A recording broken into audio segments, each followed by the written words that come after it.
भन्दा समस्या खडा गरिएका यही मौकाको फाइदा लिएर सरकारका राम्रा उपलब्धिपूर्ण कामहरूलाई ओझेलमा पार्ने, चरित्र हत्या गर्ने अत्यन्तै असभ्य तरिका। मलाई त आश्चर्य लाग्छ, म फेरि दोहोऱ्याएर भन्छु, आश्चर्य लाग्छ। सामन्तवादी कुसंस्कारको त्यो भन्दा अवांछित प्रभाव के होला, जहाँ हामी गणतन्त्रको माखौल उडाइराखेका छौँ भने त्योभन्दा बढी लोकतन्त्रको, लोकतान्त्रिक प्रणालीको र प्रक्रियाको माखौल उडाइराखेका छौँ भने त्योभन्दा बढी नराम्रो कुरा के हुन सक्छ। यस्तो गर्नु हुँदैन भनेर हामी लगातार लडिरहेका छौँ, सङ्घर्ष गरिरहेका छौँ। म आज पनि भन्न चाहन्छु, यो बेला अरू राजनीतिक झमेलाहरू, गाली गलौज, चरित्र हत्या जस्ता स्तरहीन कुराहरू, अपशब्द, यस्ता कुराहरूलाई सामाजिक संस्कार र संस्कृति बनाउन खोज्ने प्रयास यो देशका निम्ति नै, हाम्रो गौरवपूर्ण सभ्यताका निम्ति नै एउटा चुनौती हो र दुःखद पक्ष हो यो। म अहिले पनि आह्वान गर्न चाहन्छु सबैलाई कि हामी हाम्रो सम्पूर्ण राष्ट्रिय सामर्थ्य, सरकारको, राजनीतिक दलहरूको, अरू नागरिक समाजको, सबैको अहिले कोभिड-19 को विरुद्धको हाम्रो लडाईँमा केन्द्रित गरौँ। म सबैलाई आग्रह गर्न चाहन्छु।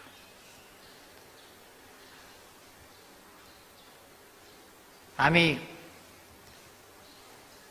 महामारी के हो भनेर हामीले बुझेका छौँ जस्तो मलाई लाग्छ। महामारी भनेको एउटा नियमित प्रक्रिया होइन, अचानक आइलाग्ने कुरा हो। आजको विश्वलाई 2020 को अन्त्यबाट 2019 को अन्त्यबाट 2019 को अन्त्यबाट एउटा भयंकर, भयानक, खतरनाक भाइरस देखा पर्यो, जसलाई कोभिड-19 भन्ने गरियो। त्यसले विश्वलाई नै आफ्नो लपेटामा लियो। के धनी, के गरिब, के अगाडि बढेका, के पछाडि पढेका, के विकसित, के अविकसित, सबै राष्ट्रहरू, सबै देशहरू, सबै विभाग आक्रान्त भए। कोही पनि अछुतो रहेन। यस्तो अवस्थामा तयारीहरू, पूर्व तयारी नहुनु स्वाभाविक कुरा हो। त्यसै कारण यो महामारी हो। यसमा पूर्व तयारी या हामीसँग भइरहेका कहीँ पनि मौजुद रहेका सामग्रीहरू या सामर्थ्यहरू या औषधिहरू अपर्याप्त हुनु स्वाभाविक हो। त्यसै कारण यो महामारी हो। र यस्तो महामारीका बेला अपर्याप्तता हुन्छ। अन्यत्र पनि भयो, विकसित देशहरूमा पनि भयो। अस्पतालभन्दा बाहिर पाल टाँगेको हामीले देख्यौँ। अक्सिजन नभएर, बेड नभएर, भेन्टिलेटर नभएर, औषधि नभएर घरैमा तातो पानी खाएर बस भनेर विकसित देशहरूले भन्न पर्यो।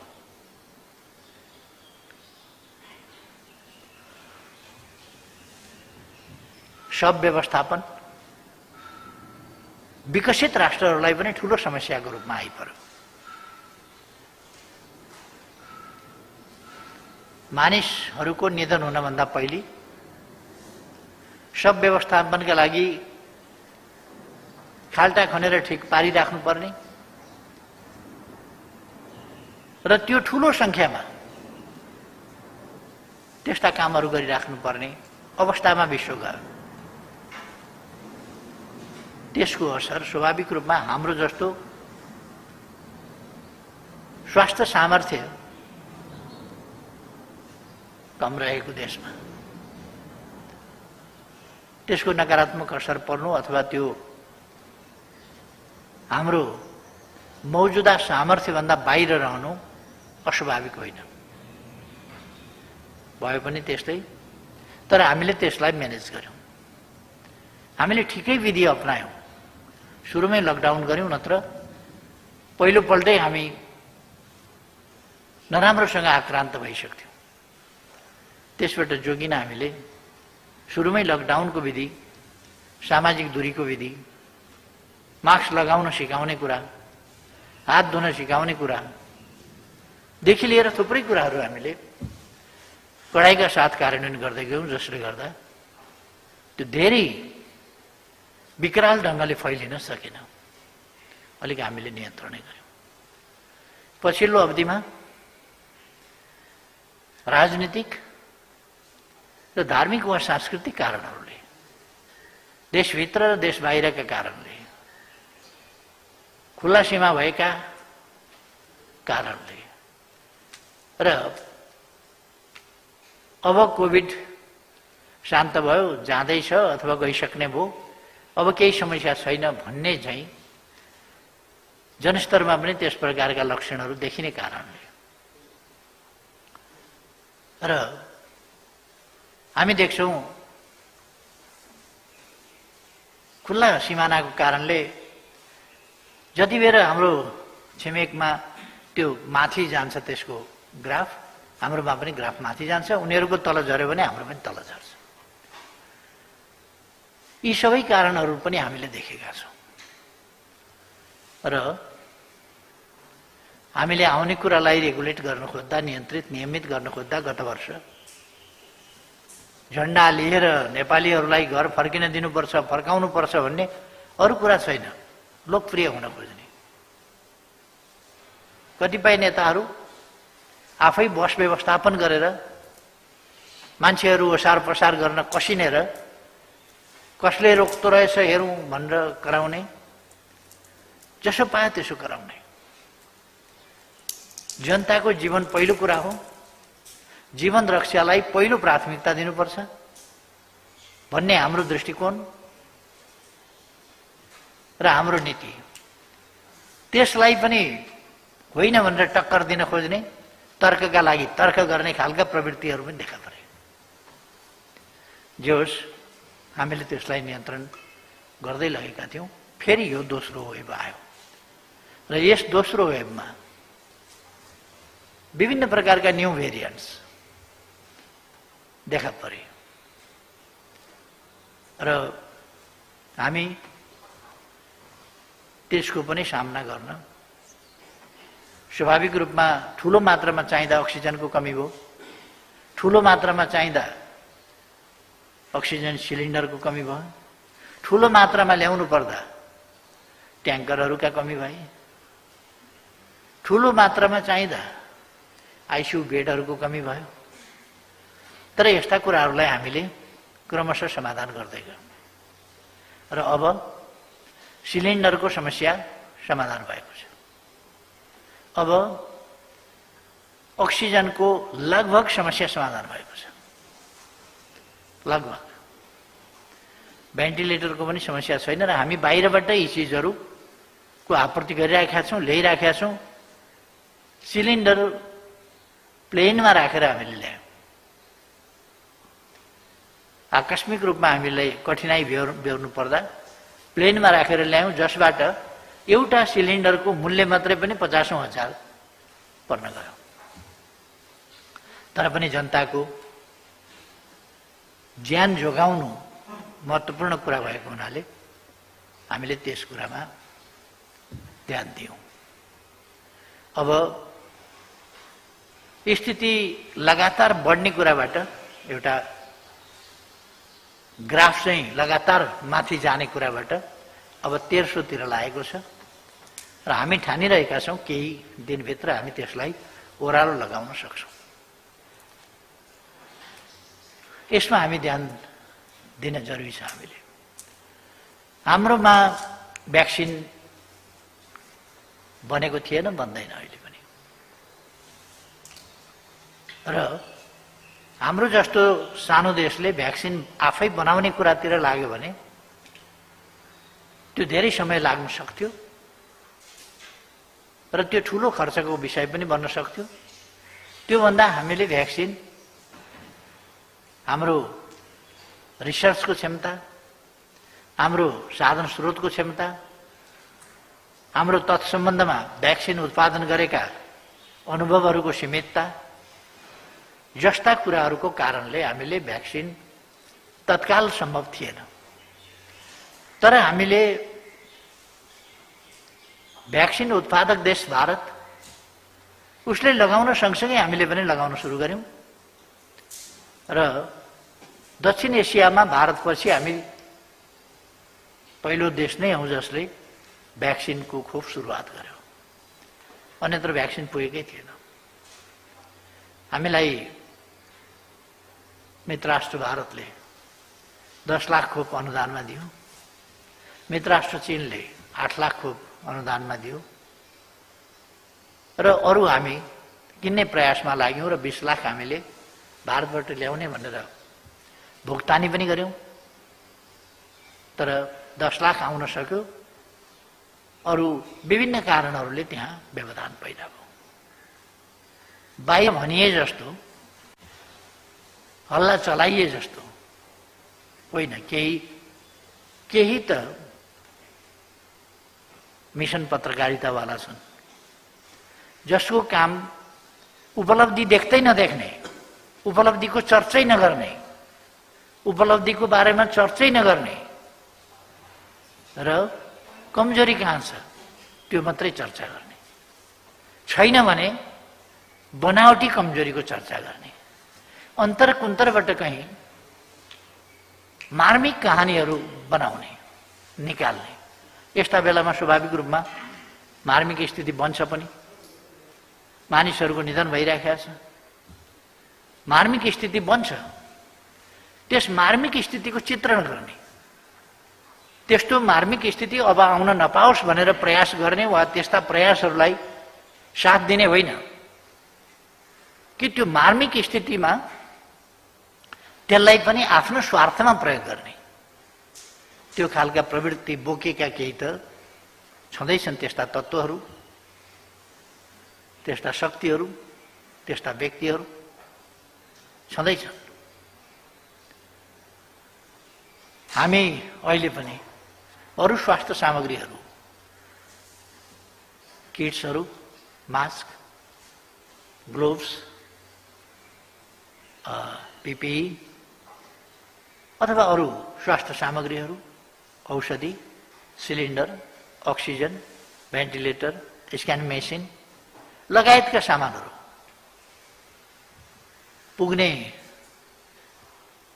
हामीलाई आवश्यकता अनुसार हाम्रो आवश्यकता मिट गर्ने खालका, त्यसलाई भ्याउने खालको स्थितिसम्म हामी ल्याइरहेका छौँ।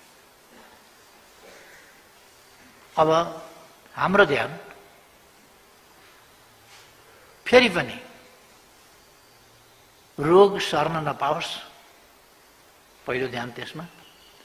सरिहाल्यो भने त्यसको उपयुक्त उपचार गर्ने र तेस्रो सर्नै नपाओस् भन्नका लागि सकेसम्म छिटो खोपको प्रबन्ध गर्ने।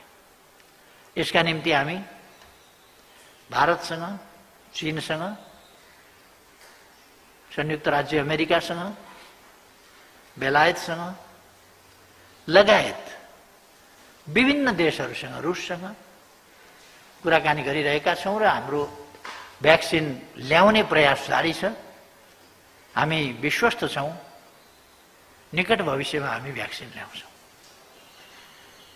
हामी यस सन्दर्भमा संयुक्त राष्ट्र संघसँग कुरा गरिरहेका छौँ, विश्व ब्याङ्कसँग कुरा गरिरहेका छौँ, अरू विभिन्न हाम्रा विकासका साझेदारहरू अथवा अन्य यस्ता अन्तर्राष्ट्रिय सङ्घ संस्थाहरूसँग पनि कुराकानी गरिरहेका छौँ। हामी सरकारले आफ्ना सम्पूर्ण प्रयास यसमा केन्द्रित गरेको छ भने निजी क्षेत्रलाई पनि यस काममा हामीले साथै लिएका छौँ र सहकार्य गरिरहेका छौँ। यसमा म सबैलाई नआत्तिन यो यस कठिन परिस्थितिमा यस परिस्थितिको सामना गर्ने दिशामा सरकारका प्रयासहरूमा साथसाथै अगाडि बढ्न सबैमा फेरि पनि आग्रह गर्न चाहन्छु र तपाईहरू मार्फत सरकारको तर्फबाट गरिएका यी आग्रहहरू आम जनतामा पुग्नेछन् बिना भ्रम भन्ने मलाई लाग्छ। अर्को कुरा,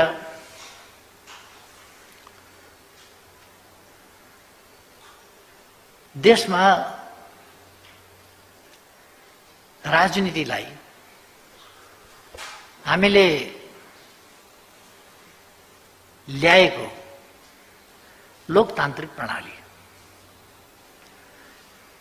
अर्को शब्दमा भन्ने हो भने सङ्घीय लोकतान्त्रिक गणतन्त्रात्मक प्रणाली, त्यस प्रणाली अन्तर्गतका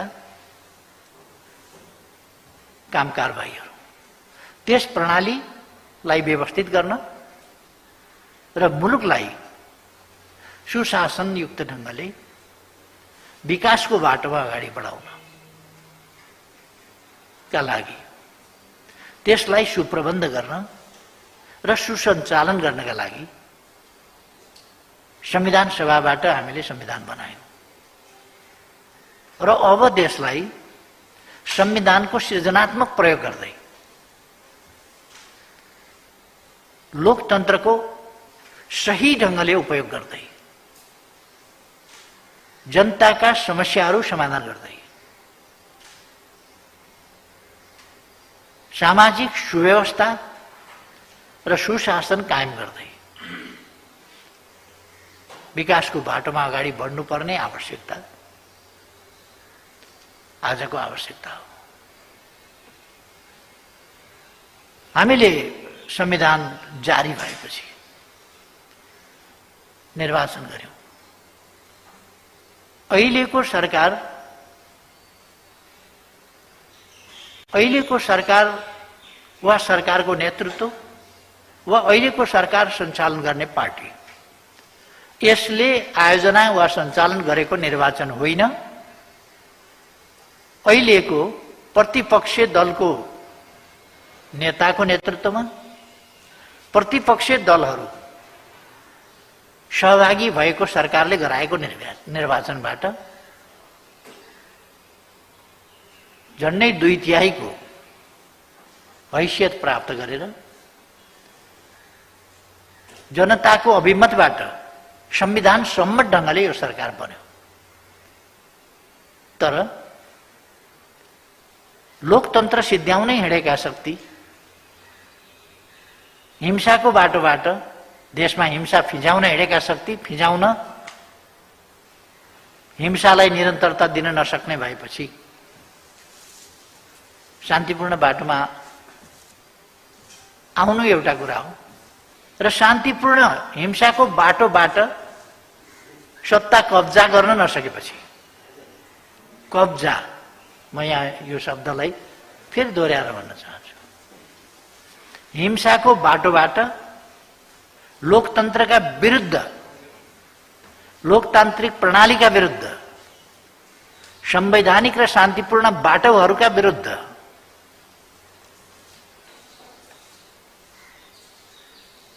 चलाइएको हिंसात्मक गतिविधि, त्यसबाट कब्जा गर्न नसकेपछि अनि तरिका परिवर्तन, ट्याक्टिकल मुभ, उहाँहरूकै शब्दमा ट्याक्टिकल मुभबाट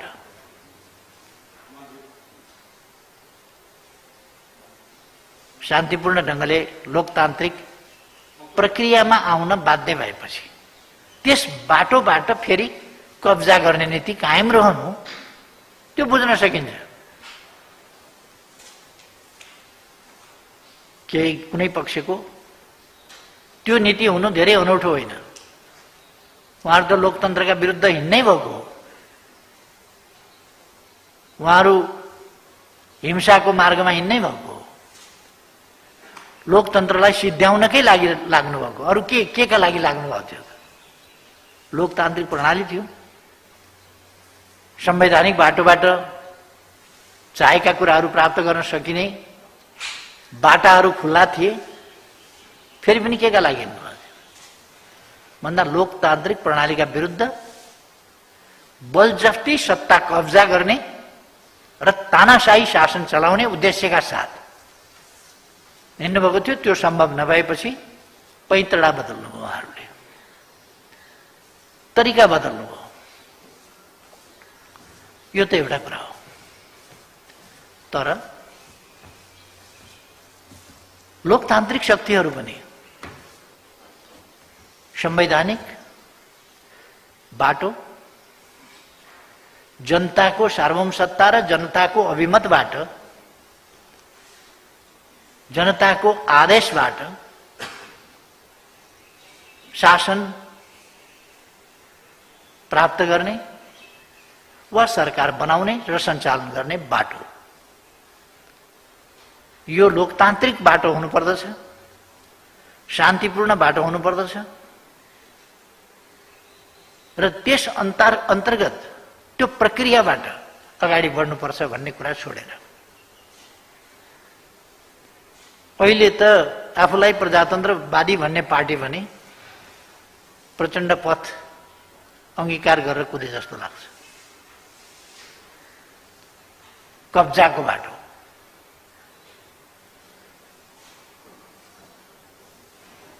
सरकार चलाउन पनि नदिने, काम गर्न नदिने, सधैँ भित्तण्डा खडा गर्ने, कुप्रचार गर्ने, असभ्य प्रचार गर्ने, गाली गलौज गर्ने, जनतामा भ्रम फिजाउन खोज्ने यिनै प्रयासहरू हुँदै आएर गत वर्षदेखि यो प्रयास अत्यन्त तीव्र भयो।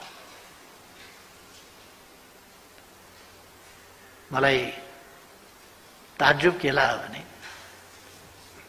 एक थरी त्यस्तो हुनु त ठिकै थियो।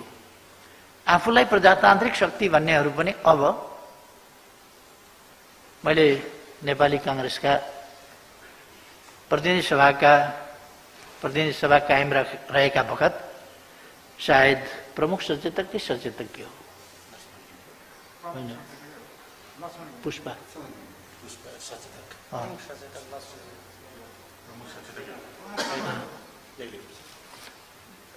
मैले भर्खर हिजो उहाँले बोलेको सञ्चार माध्यमबाटै हेरेँ। केपी ओलीले गराएको चुनावमा नेपाली कांग्रेसले भाग लिँदैन भन्नु उहाँले। यो कुन लोकतान्त्रिक परिभाषा अन्तर्गत, कुन संवैधानिक परिभाषा अन्तर्गत, कुन प्रणालीको, कुन प्रक्रियाको कुरा हो यो? फलानाले गरेको चुनाव भाग लिने, कसले गरेको चुनाव चाहिँ भाग लिने त? केपी ओलीले गरेको चुनावमा भाग नलिने हो भने कसले गरेको चुनावमा चाहिँ भाग लिनुपर्ने? भाग लिन नेपाली कांग्रेसले प्रधानमन्त्री टिको लगाइदिने कि कसले टिको लागेको? जनताले छानेको नहुने अहिलेको प्रधानमन्त्री, देशमा सबभन्दा बढी पपुलर भोट भएको, सबभन्दा बढी दुईटा पार्टी मिलाउँदा पनि एक्लै बढी हुने गरीको प्रतिनिधि सभामा सिट प्राप्त गरेको पार्टी, जनताको विश्वास जितेर आएको पार्टी, अरूले गरेको चुनावबाट त्यो हैसियत प्राप्त गरेको पार्टीको नेतृत्वमा चुनावमा नजाने कुन डेमोक्रेसीको परिभाषाभित्र पर्छ यो? कुन लोकतान्त्रिक प्रक्रियाभित्र, अभ्यास र आचरणभित्र कहाँनेरि पर्छ यो? र म नेपाली कांग्रेसको बोली सुनेर आश्चर्य लागेको छ। नेपाली कांग्रेस उत्तेजना र आवेशमा प्रचण्डलाई गुरु थापेर प्रचण्ड पथमा आफूले चुनाव गराउनु पर्ने, गराउनुहोस् न चुनाव जितेको भए सरकार बनाए हुन्थ्यो नि त। आफैले गरेको चुनावमा उहाँहरू 23 सिटमा झर्नुभएको होइन, अनि आफ्नै नेतृत्वमा चुनाव हुनुपर्छ भन्ने के भनेको थियो? म सबैलाई आग्रह गर्न चाहन्छु, आवेश उत्तेजनाको राजनीति नगरौं। लोकतान्त्रिक भएन अरे लोकतान्त्रिक के गर्दा हुन्छ? सडकबाट हुन्छ लोकतन्त्र कि जनताको अभिमतबाट हुन्छ? संविधान सम्मत ढङ्गले हुन्छ। जनताबाट निर्वाचित हुन्छ एकपल्ट, संविधान र कानुन सम्मत ढङ्गले सरकार निर्वाचित हुन्छ र त्यसले आफूले काम गर्न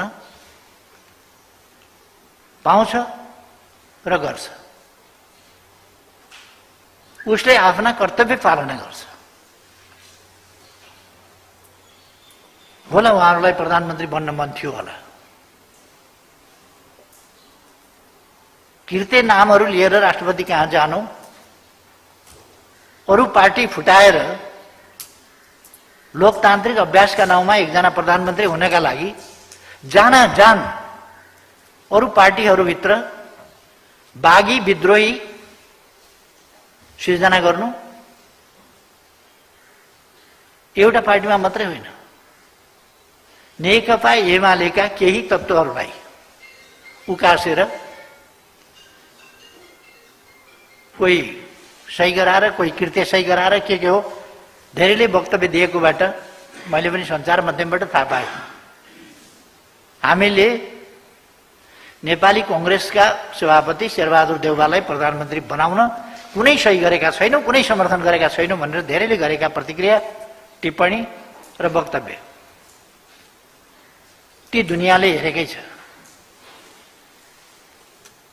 दलहरूभित्र अन्तर्विग्रह यो के लोकतन्त्रलाई मजबुत बनाउने, दलीय व्यवस्थालाई मजबुत बनाउने, दलहरूभित्र अनुशासन कायम गर्ने।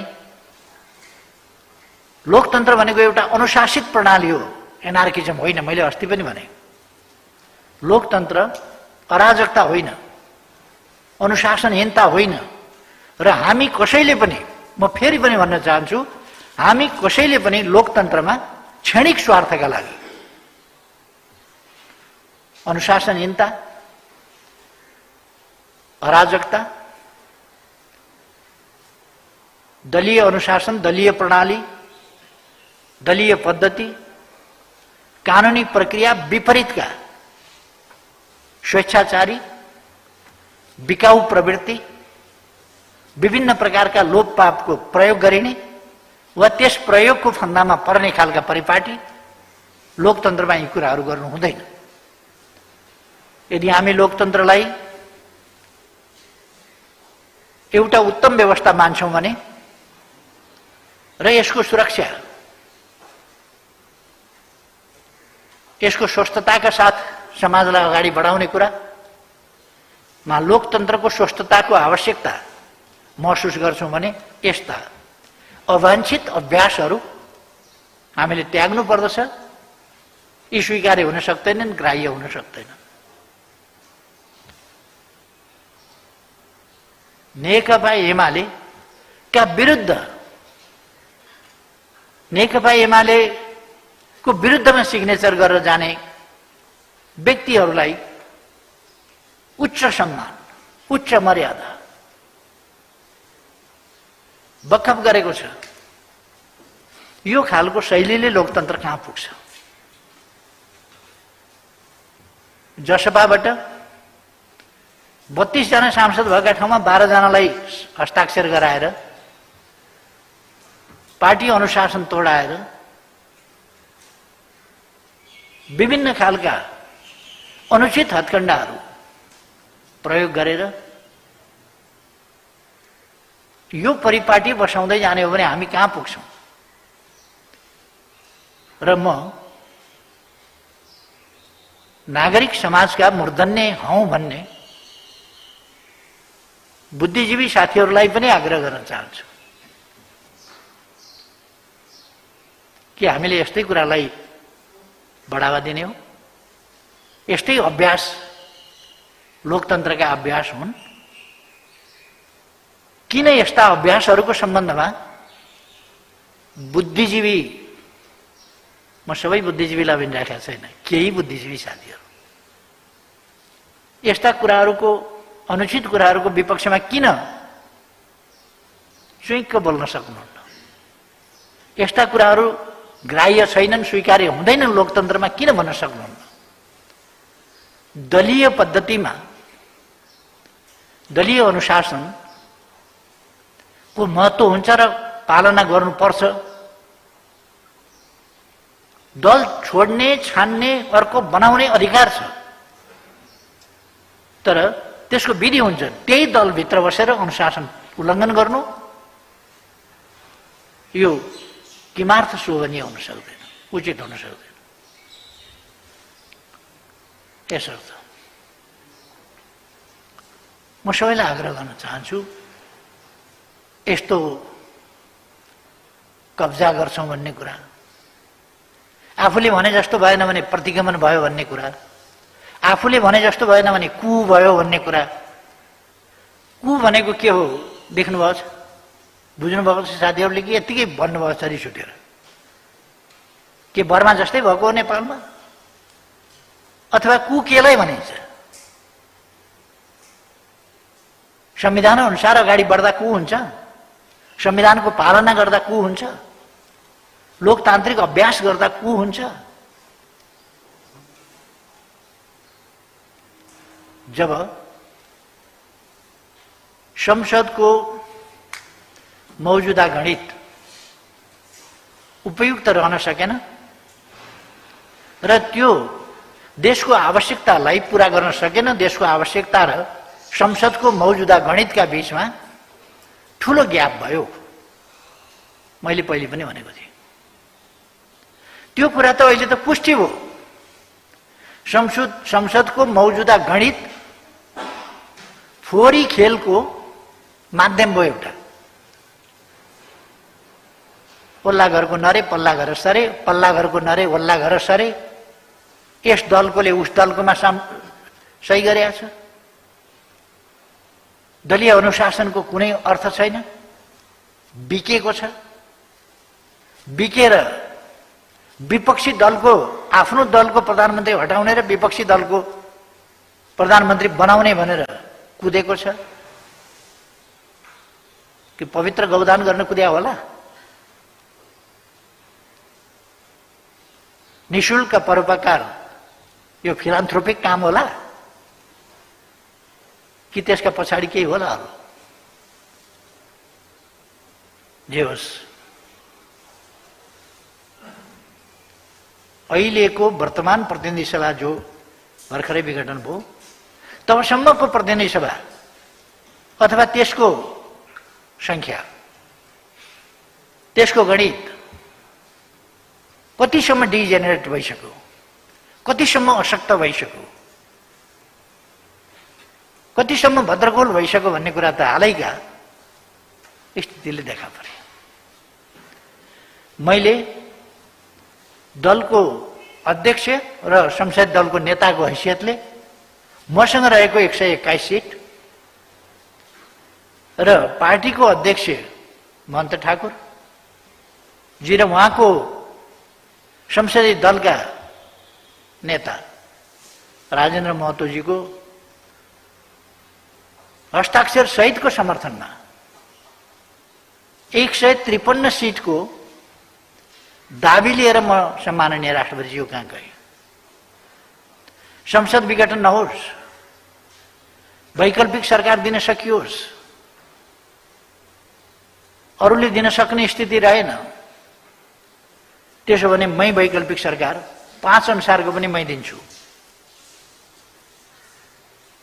मैले तत्काल, मैले अगाडि विश्वास गरेको थिइनँ कि यो स्थिति बनाउन सक्छु भन्ने, तर राजनीतिमा कहिले कहिले छिटै परिवर्तन आउँछ, छिटै परिस्थितिमा फेरबदल आउँछ। पहिले मैले भनेको थिएँ, मैले भर्खरै विश्वासको मत प्राप्त गर्न सकिन। परिस्थितिमा तात्विक अन्तर आएको छैन। यद्यपि संविधानको धारा 76 को उपधारा 2 अनुसारको सरकार बनाउन 3 दिनको समय दिँदा अरूले पनि पार लगाएको स्थिति होइन, अरूले पनि पार लगाएको थिएन। तर पनि फेरि पार लगाउन सक्ने हो कि? त्यसो भएपछि धारा 5 को सरकार गठन गर्न मैले मार्ग प्रशस्त गरेर सम्माननीय राष्ट्रपतिज्यू समक्ष सिफारिस गरेको थिएँ, निवेदन गरेको थिएँ। कतै अवरोध गरिएको छैन वैकल्पिक सरकार बनाउन। समय छोटो भयो भन्नु उहाँहरूले। समय छोटो भएन छ भन्ने कुरा त दुईटा पक्षले नै आफ्नो दाबी प्रस्तुत गर्न समयभित्रै सकेकोबाट वर्षौंदेखि त आफ्नो खालको तयारी रहेछ नि त। तयारी छँदै थियो, यही दलहरू छँदै थिए, यही सांसदहरू छँदै थिए भने 24 घण्टा पुग्यो कि पुगेन, 23.5 घण्टा पुग्यो, पौने 24 घण्टा पुग्यो, 24 घण्टा पुग्यो, जस्ता हिसाब गरेर आलोचनाका लागि आलोचना गर्नु बेग्लै हो। समय पर्याप्त रहेछ भन्ने कुरा त दाबी प्रस्तुत गरेकोबाट देखियो। मेरो विचारमा दलीय प्रणालीमा मैले 121 भोटको प्रतिनिधित्व गर्छु। होला एकछिन एउटा इस्युमा कसैले अनुपस्थित हुने, भोट नदिने, सरकारलाई समर्थन प्राप्त हुन नदिने जस्ता गद्दारीपूर्ण कामहरू गरे होला, अनुशासनहीन अराजक कामहरू गरे होला। तर त्यो एउटा घटना विशेषको कुरा हो, अनुशासनहीन काम हो त्यो। लोकतन्त्रमा, दलीय व्यवस्थामा, दलीय अभ्यास अन्तर्गत स्वीकार्न त के सोच्न पनि नसकिने कुरा हो त्यो। तर पनि एकपल्ट देखा पर्यो भने सधैँ त्यही कायम छ भन्ने होइन, किन पार्टीबाट कारबाही पनि गरिएको छैन र उनीहरूले पार्टी छोडेका पनि छैन। त्यसो भएको हुनाले मैले 121 को र जसपाले 32 सिटको प्रतिनिधित्व गरेर 153 सिट सहित मैले दाबी गरेँ। त्यसलाई असफल बनाउनका लागि, त्यो हुन नदिनका लागि अथवा वैकल्पिक सरकार बन्न नदिनका लागि उहाँहरूले फर्जी हस्ताक्षरहरू सहितको लोकतन्त्रको मर्यादित आचरण विपरीतको, अभ्यास विपरीतको दूषित अभ्यास साथ दूषित कागज सामान्य राष्ट्रपतिज्यूका प्रस्तुत गर्नु हो, जसले एउटा कन्फ्युजनको स्थिति पैदा भयो। मैले दाबी गरेका ठाउँबाट पनि केही मान्छेको हस्ताक्षर अर्कातिर छ। त्यो हस्ताक्षर छ भन्ने हो भने उनीहरूले राष्ट्रपतिका निवेदन दिएका छन्, राष्ट्रपतिज्यूलाई आह्वान गर्दै सार्वजनिक ढङ्गले बोलेका छन् हाम्रो हस्ताक्षर होइन भनेर। जसले मलाई समर्थन गरेको छ त्यो दलका पनि अलिकति उता गएका छन्। त्यहाँ मान्न सकिने खालको स्थिति छैन। एक त संविधानको धारा 76 को उपधारा 2 बमोजिमको सदस्यले, त्यहाँ दलको नेता मात्र होइन सदस्यले दाबी गर्न सक्छ, तर 76(2) को आधारमा भनेको दलीय समर्थनका आधारमा। यो दलीय व्यवस्था हो। दलीय अनुशासन तोडेर व्यक्तिगत नाच नाच्ने व्यवस्था होइन यो दलीय व्यवस्था। यहाँ पर्सनल डान्सको कुनै अर्थ छैन।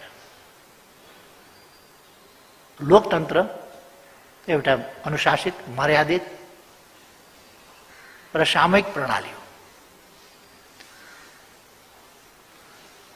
र उहाँहरूले व्याख्या गर्नुभयो राजनीतिमा अनुशासनहीन, अराजक, सोलो डान्सले महत्त्व पाउनुपर्छ।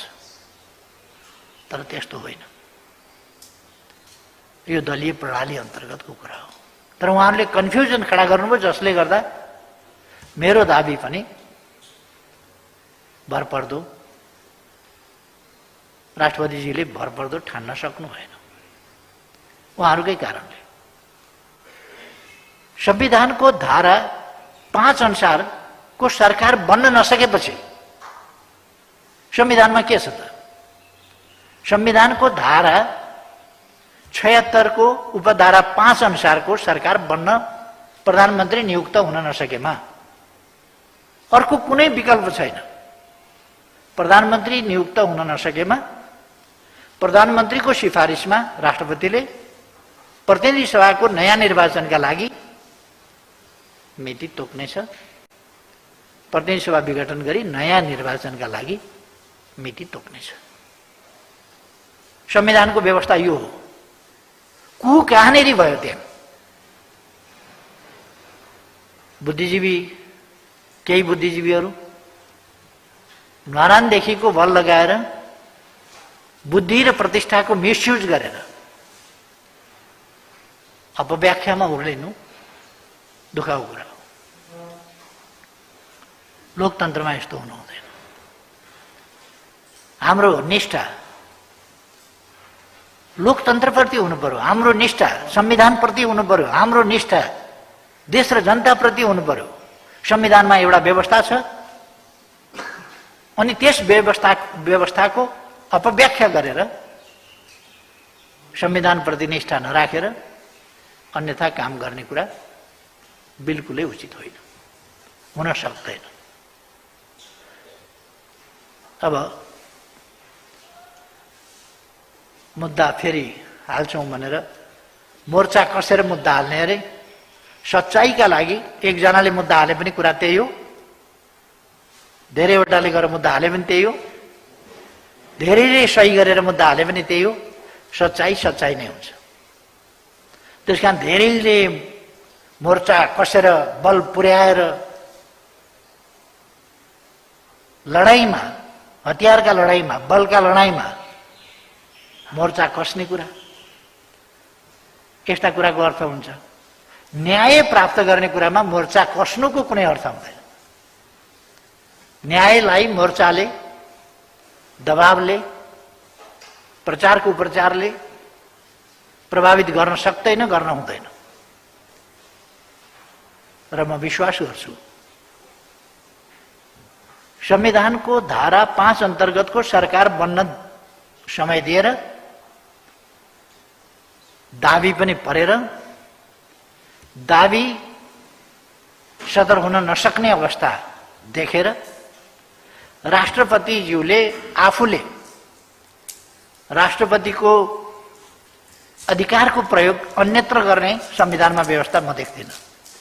तर यस ठाउँमा अरु कसैले गर्ने होइन। त्यो भरपर्दो आधार, ठोस आधार प्रस्तुत हुन सक्यो कि सकेन भन्ने कुरा अरूले होइन, राष्ट्रपतिले ठहर गर्ने कुरा हो। राष्ट्रपतिले ठहर गर्नुभयो र राष्ट्रपतिले ठहर गर्दा त्यसलाई नपुगेको देख्नु। र म कानुनविद मित्रहरूलाई, संविधानविद मित्रहरूलाई र बहसमा उत्रिएका बौद्धिक समुदायलाई आग्रह गर्न चाहन्छु। राष्ट्रपतिको स्वाभाविकीय अधिकारको प्रयोग गर्ने यो मात्रै ठाउँ हो। त्यसमाथि कहीँ उजुरी लाग्न वा त्यसमा कुनै हेरफेर गर्न सकिने स्थिति हुँदैन। कुनै उजुरी लाग्दैन त्यस प्रश्नमा। र यो राष्ट्रपतिको अधिकार पनि नमान्ने, राष्ट्रपतिको पद पनि नमान्ने, मर्यादा पनि नगर्ने। आज एउटा प्रेत संस्थाको भीमकाय फोटो बनाएर, प्रेत संस्थाको प्रतीकको फोटो बनाएर त्यसको खल्तीमा राष्ट्रपतिलाई यसो खल्तीमा यहाँ राखेको कति आनन्द आएको होला लोकतन्त्रका नाउँमा यस प्रकारका घृणित क्रियाकलाप गर्न। राजतन्त्र भनेको एउटा प्रेत संस्था हो। त्यो प्रेत संस्थाको विकराल विशाल फोटो बनाउने र जनताबाट निर्वाचित जनप्रतिनिधित्वको एउटा गणतन्त्रको प्रतीकको रूपमा रहेको संस्थालाई एउटा प्रेत संस्थाको लगेर सामन्ती संस्थाको लगेर खल्तीमा राख्ने सम्मको यो लोकतन्त्रले दिएका स्वतन्त्रताका हकको दुरुपयोग योभन्दा बढी के हुन्छ? यसरी प्रचार र यसरी राष्ट्रिय राजनीतिलाई गलत दिशातिर मोड्ने काम कसैले नगरौं भन्ने मेरो आग्रह छ। र म खास गरेर देशभक्त शक्तिहरूलाई, लोकतान्त्रिक शक्तिहरूलाई आग्रह गर्न चाहन्छु, हामीले हल्का फुल्का ढङ्गले सोच्ने, क्षणिक स्वार्थका पछाडि कुद्ने, अतिवादी शक्तिहरूबाट निर्देशित हुने वा अतिवादी शक्तिहरूसँग साँठगाँठ गरेर लाचार छायाको रूपमा तिनका पछि पछि लाग्ने खालका कमजोरीहरू गर्नु हुँदैन। इतिहासले हामीलाई जजमेन्ट गर्नेछ भन्ने कुरा बुझ्नु पर्दछ, सम्झिनु पर्दछ कि अहिलेको प्रणाली, अहिलेको सरकार सञ्चालन तानाशाही छ। 48 सालको निर्वाचन भन्दा पछि शान्तिपूर्ण जुलुस सडकमा निस्कियो भने सोझै गोली ठोकेर मान्छे मारिन्थ्यो। लोकतन्त्रमा 50औं पल्ट हामी गिरफ्तार भएका छौं, 50औं पल्ट। र नेताहरूले चुटाइ खाएको छ, सर्वसाधारण जनताले त खायो, मारियो। नेताहरूले चुटाइ खाएका छन्, अङ्गभङ्ग भएका छन्। लोकतान्त्रिक भनिने पार्टीको सरकारका समयमा के अहिले त्यस्तो छ र दमन? त्यस्तो तानाशाही छ र? लोकतन्त्र आइसकेपछि कर्मचारीहरू फडानी गरिएको होइन, पजनी गरिएको होइन, अनधिकृत ढङ्गले फाँडेको होइन कर्मचारी। लोकतन्त्र आइसकेपछि शिक्षकहरूले जागिर गुमाएका शिक्षकहरू अहिलेसम्म पनि बेहालको स्थितिमा छन्। लोकतन्त्र आएपछि जागिर गुमाएका, निष्कासन गरिएका, ठाडै वैचारिक हिसाबले भेदभावपूर्ण ढङ्गले निष्कासन गरिएका त्यस्ता अभ्यासतिर हामी नफर्क्यौं न। त्यस्ता अभ्यासतिर फर्किने हामी सपना नदेखौँ न। अब लोकतान्त्रिक अभ्यासलाई इमान्दारिताका साथ अगाडि बढाउन हामीले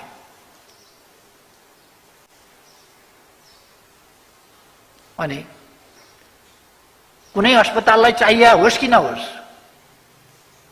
स्वास्थ्य सामग्रीहरू, एक्सरे मेसिनहरू अरू अनेक हस्पिटलका लागि किनेको भनेर किन आवश्यक छैन, चलाउने मान्छे छैन, त्यो अहिलेसम्म त्यस्ता सामग्रीहरू सडिरहेको स्थिति छ। अनावश्यक सामग्रीहरू किनेर लडाइदिने, सरकारलाई घाटा पुर्याउने, राज्य कोषको दुरुपयोग गर्ने, यस्ता खालका अभ्यासको मुख मिठ्याउने र जिब्रो चाट्ने नगरौँ न। अब कमसे कम हामी एउटा स्वच्छ, पारदर्शी, लोकतान्त्रिक, मर्यादित अभ्यास र परिपाटीतर्फ इमान्दारिताका साथ जाउँ न।